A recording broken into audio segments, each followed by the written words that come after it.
Hello student, हमारा topic चल रहा था संवेग। तो अपन ने संवेग देख लिया क्या है। संवेग क्या था? उत्तेजित दशा। जो उत्तेजित कैसे किसी ना किसी कारण से जो बालक है उत्तेजित हो जाए किसी भी कारण से, तो वो उत्तेजित दशा संवेग थी। और संवेग को वॉटसन ने यही कहा था, वुडवर्थ ने, वॉटसन ने, सभी ने यही बताया कि उत्तेजित दशा की क्या है अपनी संवेग। तो इसी प्रकार से संवेग हमने क्या देखा, संवेग देखे कौन कौन से, ब्रिजेश ने बताया, मैक्यूगल ने बताया और अपने गेट्स ने बताया, सभी के अनुसार हम देख चुके हैं। और इसी के प्रकार से अपने संवेग के प्रकार देखे। संवेग कुछ प्रमुख संवेग कौन कौन से 8 बताए गए हैं। और ब्रिजेश ने यही बताया था कि एक संवेग जन्मजात पाया जाता है बच्चे में, उन्होंने ये बताया था कि कौन सा था, उत्तेजना। इसी प्रकार से वॉटसन ने जो बताए थे वो 3 संवेग बताए थे, भय, क्रोध और स्नेह। तो इसी प्रकार से अब हम टॉपिक देखेंगे वो है हमारा संवेगों पर नियंत्रण। यानी संवेगों पर नियंत्रण कैसे हो, यानी इमोशन कंट्रोल, यानी संवेगों पर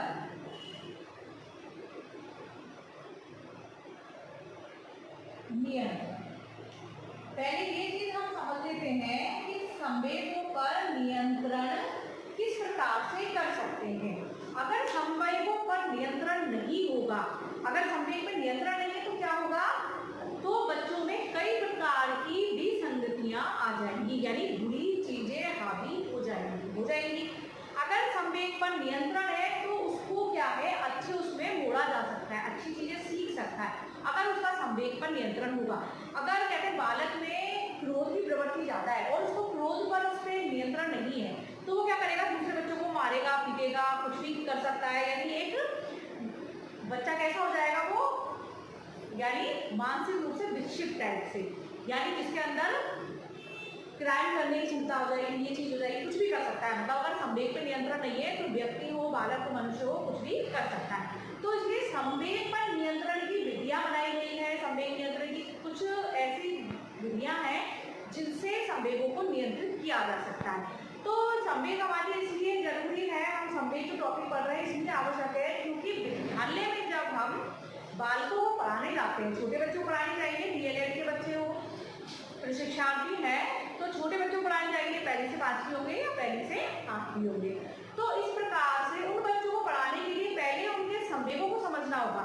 उनके संवेग यानी मनोविज्ञान के माध्यम से जो हमारा पेपर है बचपन और बच्चे, तो बचपन और बच्चे को क्यों है कि बचपन में बच्चे कैसे होते हैं, तो बचपन में बच्चों की कौन कौन सी चीजों को समझना होता है, इसलिए हम ये पेपर पढ़ते हैं। और बच्चों के जो हमारा टॉपिक चल रहा है संवेग, तो संवेग में क्या है कि संवेग नियंत्रण कैसे करें, एक शिक्षक को क्या चाहिए कि वो बालक के संवेग को नियंत्रित कर सके। तो ये सारे टॉपिक्स हम बात करेंगे, लेकिन अभी जो हमारा टॉपिक है वो है संवेगों पर नियंत्रण। अब संवेगों पर नियंत्रण है तो इस टॉपिक को क्या है कि संवेगों का विकास अवांछित रूप से होने पर अनेक प्रकार की विसंगतियां उत्पन्न हो जाती है, इसलिए संवेगों पर नियंत्रण किया जाना आवश्यक है। तो जर्सील्ड की धारणा है कि यदि कोई संवेग परिपक्व हो जाए तो उसमें संशोधन करना कठिन हो जाता है। यानी यदि कोई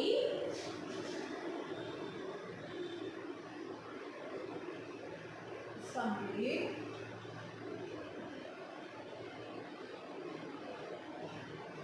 परिपक्व हो जाए तो उस पर नियंत्रण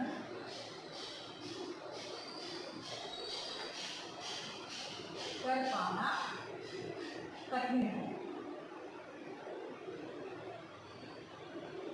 ये किसने कहा है, ये कहा है जर्सील्ड। जर्सील्ड ने क्यों कहा, क्योंकि जो भी संवेग है, यानी जो भी संवेग अगर बालक में आ गया, मनुष्य में या व्यक्ति में आ गया, जिसका परिपक्व हो गया, वो मजबूत हो गया, यानी किसी बच्चे में गुस्सा करने की, लड़ने की ये प्रवृत्ति आ गई, तो उसका ये इतना आ गया है तो उसको कंट्रोल कर पाना बहुत मुश्किल है, उसका वो संवेग बदलना बहुत मुश्किल होता है। इसलिए कोई भी संवेग को इतना परिपक्व ना होने दे बच्चों में कि जिससे उस पर नियंत्रण ना रहे। कई बार कोई ऐसा जिद करता है, बहुत जिद करने लग जाता है, तो वो कहते हैं ना कि अभी हमारे उससे नहीं है, बस में नहीं है, ये चीजें। तो इसलिए कोई भी संवेग को बच्चे में बचपन से ही ऐसा ना होने दिया जाए जिससे कि उसको कंट्रोल करना नामुमकिन हो जाए। इसी प्रकार से अब हम देखते हैं संवेग क्या है। तो संवेग में पहला संवेग जो बनता है वो है समन। ठीक है, अब हम देखते हैं संवेग, तो इसको अपन डिटेल से पढ़ते हैं।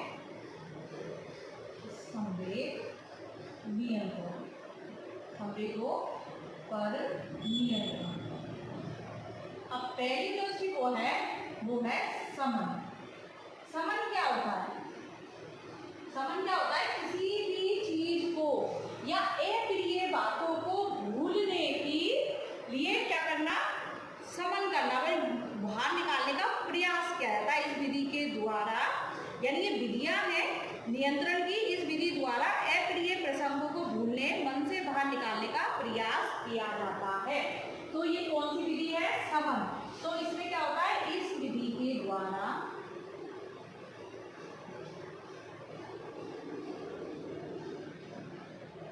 अप्रिय बातों को भूलने व बाहर निकालने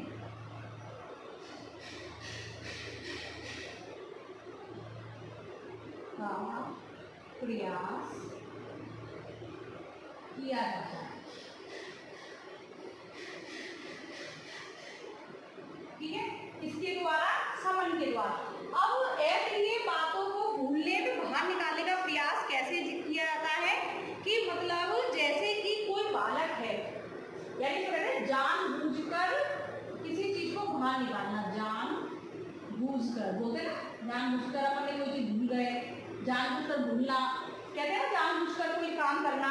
तो कैसे कैसे कि समन है, किसी के अंदर से कोई चीज है, उसको जो मतलब ऐसी चीज है जो उसको व्यक्ति को, बालक को बहुत परेशान कर रही है, तो उसको अपन कहते हैं कि इसको बाहर निकाल दो, कैसे भी करके भूल जाओ। जैसे कि कई बार कहते हैं समय बहुत परिवर्तनशील होता है, कैसी भी चीजों को वो अपन धीरे धीरे करके टाइम से भूल जाते हैं।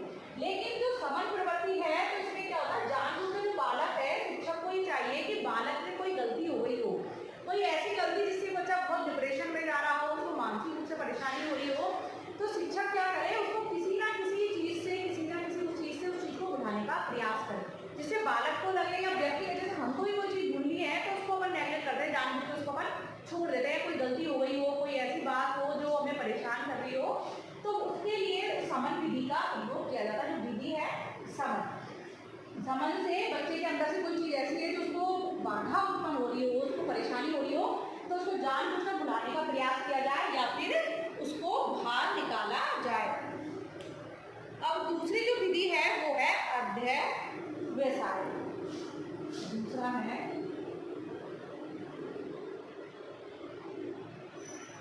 अब ये अध्यवसाय जो विधि है, अब ये कैसी विधि है? इसमें क्या होता है कि इसमें रुचि के अनुसार कुछ कार्य को करने में व्यस्त करना, यानी इस विधि द्वारा बालकों को अनेक कार्यों में व्यस्त रखा जाता है। इस प्रकार अवांछित संवेगों की अभिव्यक्ति को आज से नहीं मिल पाता, यानी अवांछित संवेगों को रोकने के लिए इस विधि का प्रयोग किया जाता है। अवांछित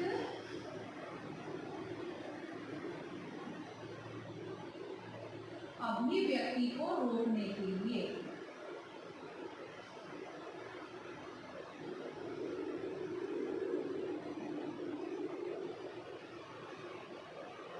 ठीक है, तो अध्यवसाय में यदि बच्चों को किसी न किसी कार्य में, यानी किसी न किसी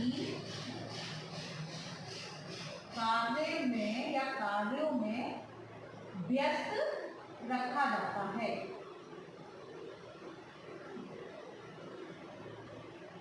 यानी किसी भी कार्य में व्यस्त रखो, यानी इसकी जो रुचि हो, बच्चे की रुचि का बहुत ध्यान रखना चाहिए कि उसकी रुचि किस में है, यानी रुचि के अनुसार उसको कुछ कार्य दे दिए जाए, किसी ना किसी कार्य में रखो या फिर उसको, यानी अवांछित अभिव्यक्ति को रोकने के लिए इस विधि का प्रयोग किया जाता है, किसी ना किसी कार्य में व्यस्त रखा जाता है। और तीसरा है कुछ, यानी रुचि के अनुसार बच्चों को व्यस्त रखना, रुचि के अनुसार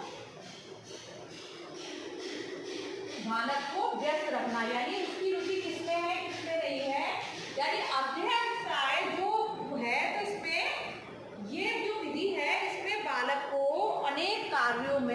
व्यस्त रखा जाता है। अब व्यस्त कैसे रखा जाएगा कि उसको कोई ना कोई ऐसे कार्य दे दिए जाए जिससे कि बालक उसमें व्यस्त रहे, उसकी रुचि के अनुसार कार्यों में व्यस्त रखा जाए। जैसे कि किसी बच्चे को हमने दे दिया कि आपको इसमें पेज, बच्चे को अगर चित्र बनाने में रुचि है तो उसको चित्र बनाने को कोई कार्य दे दिया जाएगा, या मैथ के डायग्राम बनाओ, या साइंस के डायग्राम बनाओ, ये सारी चीजें देते हैं, तो क्या होता है, बच्चा व्यस्त हो जाता है। तो ये भी एक विधि है, कोई चीज संवेग पर नियंत्रण करना है, तो कोई चीज ध्यानी है, कुछ करना है, तो किसी ना किसी कार्य में व्यस्त रखा जाए जिसमें उसको रुचि हो। किसी बच्चे को खेल में तो वो खेलने के लिए छोड़ दिया जाए, किसी को राइटिंग लिखने में है तो उसमें किसी को कहानियां पढ़ने में है, तो ऐसे करके उन बच्चों को कोई ना कोई ऐसा कार्य दिया जाता है जिससे कि बालक व्यस्त हो जाए। अगली जो अपन की है वो विधि है अपन की विस्थापन। विस्थापन क्या होता है, किसी वस्तु या विचार से संबंधित संवेग किसी अन्य वस्तु या विचार में स्थानांतरित हो जाता है। जो अपन का तीसरा संवेग है वो है विस्थापन। विस्थापन होता है, विस्थापन का अर्थ होता है किसी ना किसी में स्थानांतरण करना है, किसी जगह पर किसी को रखना। तो जो संवेग यानी विधि विस्थापन या आरोपण बताइए, तो संवेग को अन्य तथ्यों पर आरोपित कर दिया जाता है। जो विस्थापन है तो इसको अन्य तथ्यों पर आरोपित करना, अन्य तथ्यों पर आरोपित करना, यानी किसी भी तथ्य पर इसको रख दिया जाता है। आरोपित यानी किसी और जगह रख दो, स्थानांतरण कर दो, उसको बदल दो। यानी अगर बच्चे को गुस्सा आ रहा है तो किसी काम में लगा दो, कहीं पे भी वो कर दो, यानी उसको ध्यान को डाइवर्ट करना ही विस्थापन होता है।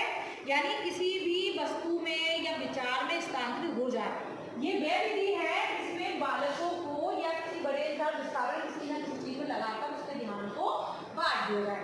यानी उसके दिमाग को चलाए, लेकिन उसके दिमाग में जो चीज चल रही है उसको कहीं और डाइवर्ट करना। यानी कैसे स्थानांतरित करेंगे, ये विधि के द्वारा किसी प्रकार से स्थानांतरित किया जा सकता है। उसको किसी भी कार्य में व्यस्त कर या फिर किसी और विचार में, या कहानी हो रहा है उसको वो नहीं आ रहा है तो उसको किसी डायग्राम में लगा दिया जाए। यानी विस्थापन यानी कहीं और स्थापित करना, इस विधि का मतलब है कहीं और स्थापित करना। इसी के बाद है अपनी प्रतिगमन। चौथा जो अपन का है वो है प्रतिगमन।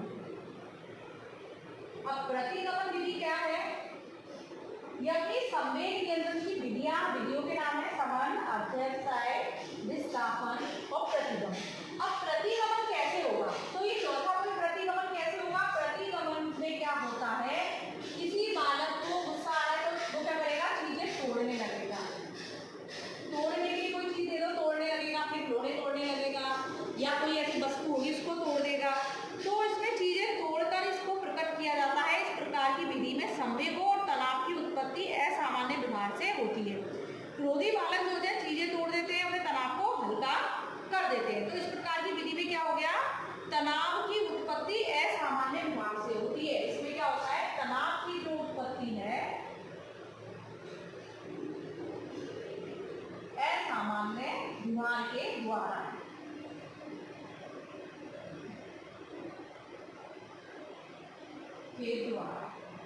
ठीक है।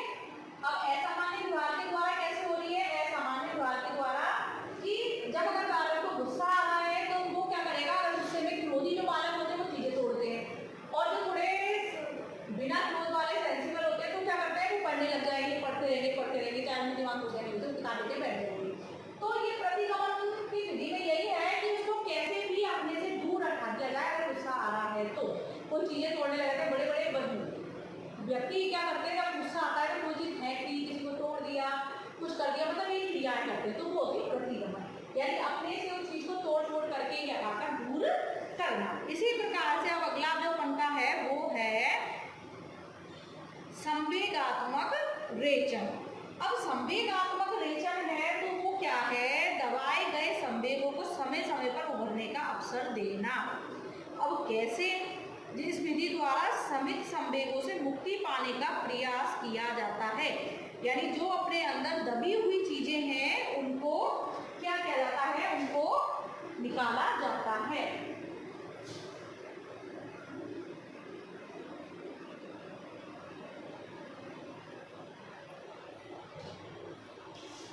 चार हो गए, ये पंक्ता हो गया 5। संवेगात्मक रेचन, यानी दबी हुई चीजों को बाहर निकालना। कैसे निकालना? कभी कभी जैसे अपन उलझन में फंसे गए तो अपने अंदर कोई जो चीज है पहले से उसको अपन बाहर निकालेंगे, उससे निकलने के लिए, तो दबी हुई चीजों को बाहर निकालना। अब संवेगात्मक जो रेचन होता है वो दो प्रकार का होता है। एक तो मतलब कौन सा होता है? शारीरिक रेचन। तो शारीरिक रेचन में क्या होता है? इसमें बालक क्या करता है? अपनी जो संवेगात्मक विभाग है, जो संवेगात्मक क्रिया है, तो शारीरिक रेचन के द्वारा वो क्या करेगा? खेलेगा, कूदेगा, भागेगा, दौड़ेगा, कुछ ना कुछ ऐसी क्रियाएं करेगा। और इसमें दूसरा जो है उनका वो है मानसिक रेचन, तो अभिव्यक्तियों को बदल देना। दूसरा इसका क्या प्रकार है? संवेगात्मक रेचन में 5 पॉइंट के 2 है, पहला, दूसरा मानसिक। तो मानसिक रेचन में अपनी अभिव्यक्तियों को बदल देना, तो अपन की अभिव्यक्तियां हैं, जो अपनी सोच है, जो अपने अंदर कला है, उसमें परिवर्तन लाना या बदल देना। और शारीरिक रेचन में तो वही है, खेलना, कूदना, दौड़ना, ये शारीरिक रेचन की विधि है। यानी संवेगात्मक रेचन में यही है कि अभी अभिव्यक्ति को बदलना, जो चीज हम भूल चुके हैं उनको दोबारा से याद करना, यानी दबाए गए संवेगों को समय समय पर उभरने का अवसर देना। जो दबे हुए संवेग हैं उनको समय समय पर क्या करना? उनको समय समय पर याद करना। जब भी उलझन में हो तब उनको याद किया जाए उन संवेगों को, ठीक है। तो संवेगात्मक रेचन हो गया। शारीरिक रेचन, इसमें भाग दौड़ जो भी बालक को करना होता है, तो खेलेगा, कूदेगा, भागेगा, दौड़ेगा, अपनी दोस्तों का खेलने चला जाए, तो ये शारीरिक रेचन। शारीरिक जो क्रियाएं होंगी शरीर में जो अपन कर सकते हैं शारीरिक रूप से हाथ पे चलाने के साथ, वो शारीरिक रेचन है। और मानसिक, जो मानसिक यानी अभिव्यक्ति से शुरू होता है, तो वो मानसिक है। इसी प्रकार से अपन का लास्ट है शोध। तो ये प्रक्रिया क्या है? ये कहीं पे शोध है, शोधन है, ये है परिवर्तन। यानी शोध जो इसमें है, और इसको अपन वो भी कह सकते हैं, अभिव्यक्ति भी कह सकते हैं, ठीक है। अब ये शोध जो ये क्रिया है, इसके द्वारा संवेगों का रूप इतना परिवर्तित हो जाता है जब उसे पहचान नहीं पाते। तो कैसे नहीं पहचान पाते? यानी वह क्रिया है जिसके द्वारा संवेगों का रूप इतना परिवर्तित हो जाता है कि हम उसे पहचान नहीं पाते, यानी शोधन कह सकते हैं। और इसमें तो एक पॉइंट है, अभिव्यक्ति भी है, ठीक है, और फिर शोध। ये 3 है। इन तीनों में यही है कि व्यक्ति अपनी अभिव्यक्ति कैसे व्यक्त करे, यानी अपना मार्ग बदलना, यानी मार्गांतरीकरण करना। इसके अंदर आता है अभिव्यक्ति में ये विधि मार्गांतरीकरण भी कहलाती है, जिस द्वारा संवेगों को समाज में स्वीकृत ढंग से प्रस्तुत किया जाता है। और जो शोध है वह क्रिया, इसके द्वारा संवेगों का रूप इतना परिवर्तित हो जाता है हम उसे पहचान नहीं पाते। और शोधन जो होता है वो होता है परिवर्तन, यानी परिवर्तित कर देना। तो ये अपन की 6 विधियां हो गई। तो हमने समझ लिया इसको कि 6 विधि कौन कौन सी है। और इन विधि जो मैंने छठा पॉइंट किया है तो आप अलग अलग भी कर सकते हो, लेकिन ये अभिव्यक्ति से ही संबंधित है। तो इस प्रकार से अब हम आगे देखते हैं कि इन विधियों को क्लियर करते हैं एक बार, ठीक है। और अपन देखते हैं कि इन विधियों को आपको मैं और अच्छे से जो शॉर्ट में मैंने लिख दिया है। पहली पंक्ति जो है, इस विधि के द्वारा अप्रिय बातों को भूलना व बाहर निकालने का प्रयास किया जाता है, यानी जानबूझकर समन किया जाता है किसी चीज को बिल्कुल बाहर निकालना। जैसे कहते हैं ना कि गड्ढा करके कि वो चीज झाड़ दो, जो भी परेशानी है उसको कुएं में जाने दो। अब जैसे कि कुएं में जाने दो का मतलब क्या है कि बिल्कुल ही उस चीज का समन कर दो, बिल्कुल बाहर निकाल दो। अगर कोई चीज अपने कुएं में डाल दी तो कुएं में से हम उसको बाहर नहीं निकाल सकते। तो वही प्रक्रिया है, वो है समन, ठीक है। समझ में आ गया कि समन क्या है, कि विधि संवेगों पर नियंत्रण की है। तो समन में यही है कि जानबूझकर हम हमारी कोई वस्तु को बहुत दूर फेंकते रहे हैं जो हमारे कभी हाथ ना आए। यानी वही है जो अपने नकारात्मक कोई विचार है, तो बच्चों से भी कहते हैं अगर आपके अंदर कोई नकारात्मक विचार है, कोई ऐसे विचार है जो आपको बहुत परेशान करते हैं और आप उसके आपके किसी भी कार्य में बाधा उत्पन्न करते हैं, तो उन वस्तुओं का, उन विचारों का क्या कर देना चाहिए? समन कर देना चाहिए, यानी जानबूझकर उन चीजों को दूर फेंक देना चाहिए, जिससे कि वो हमारे हाथ कभी ना आए। ठीक है, समझ में आ गया होगा बहुत अच्छे से आपको। इसी प्रकार से अध्यवसाय यानी अवांछित अभिव्यक्ति को रोकने के लिए, यानी जो ऐसी अभिव्यक्ति जो जिससे मतलब हमारे वो संवेग जो हमारे व्यवहार जो दूसरों को परेशानी उत्पन्न करते हैं। ठीक है, तो ऐसे अध्यवसाय यानी किसी न किसी कार्य में इसके लिए क्या करना है, रुचि के अनुसार बालक को ऐसे कार्य दिए जाएं जिससे बालक व्यस्त रहे, यानी अपनी जो अभिव्यक्ति को वो किसी और चीज में लगा दे, यानी उसका जो अवांछित व्यवहार है, जो अवांछित संवेग है, उस पर वो नियंत्रण पाले, कोई ना कोई ऐसा कार्य कर जो उसकी रुचि के अनुसार हो, अच्छे कार्य है जो वांछित हो। ठीक है, तो अध्यवसाय। इसी प्रकार तीसरा है विस्थापन। तो विस्थापन वो होता है किसी अन्य तत्वों पर आरोपित करना, यानी विस्थापन कहते हैं ना, नाचना आगे आंगन टेढ़ा। तो क्या है ये, क्या है, यानी अगर व्यक्ति को नाच नहीं आता है तो क्या कहता है, ये आंगन टेढ़ा है। ये आपने बहुत सुना होगा, ये कहावत बहुत सुनी है हमने। तो विस्थापन का यही है कि किसी भी ऐसे व्यवहार को, अवांछित व्यवहार को अन्य तत्वों पर आरोपित कर देना, यानी एक बच्चा गलती करता है, दो बच्चे खेल रहे हैं, तो एक से अगर खिलौना टूट गया तो कोई कह देगा इसने तोड़ा था, तो दूसरे में कह देगा तो क्यों आरोपित कर रहा है कि उसको सजा से बच जाएगा और वो उसका नाम लगा देगा। इसलिए क्या होता है विस्थापन, यानी अन्य तत्वों पर आरोपित करना। तो अब है प्रतिगमन।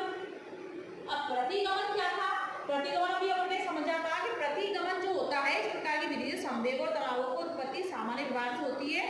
और प्रतिगमन यही है किसी वस्तु को तोड़ना, यानी चीजें तोड़कर फिर करेंगे, है ना, या फिर किसी चीज को फेंक कर वो करेंगे, तो तोड़ना प्रतिगमन है। किसी चीज को तोड़ देना कुछ भी क्रिया कर देना तो प्रतिगमन है। ठीक है, अब संवेगात्मक रेचन था, तो इसमें शारीरिक रेचन और मानसिक। तो शारीरिक तो था मतलब इसमें खेलना, बालक जो होते हैं खेलने कूदने लग जाते हैं, तो संवेगात्मक रेचन है क्रिया, यानी किसी और चीज में उस चीज को परिवर्तित कर देना। तो ये हो गया शारीरिक रेचन। और मानसिक रेचन यानी अभिव्यक्ति को, अपने को, कोई विभाग को कोई रूप देना, तो वो मानसिक है।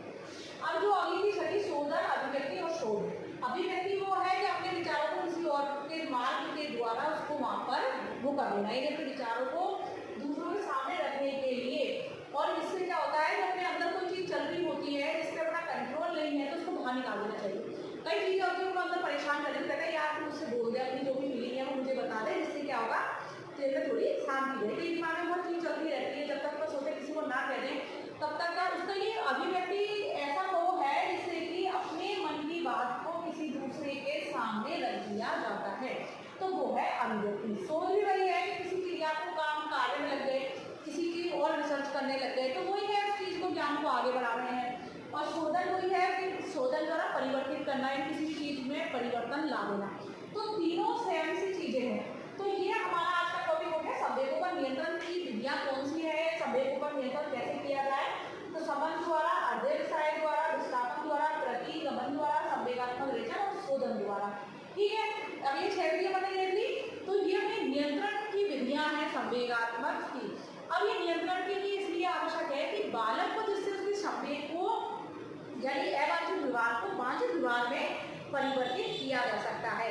और ये कौन कर सकता है, ये शिक्षक को जरूरी है कि वो विद्यार्थियों को उसमें जो अवांछित संवेग है उनको अच्छे उसमें वांछित रूप में परिवर्तित किया जाए और उनको अच्छे से अच्छा ज्ञान की ओर मोड़ा जाए, जिससे कि आगे जाकर उनके ये संवेग नियंत्रण में हो सके।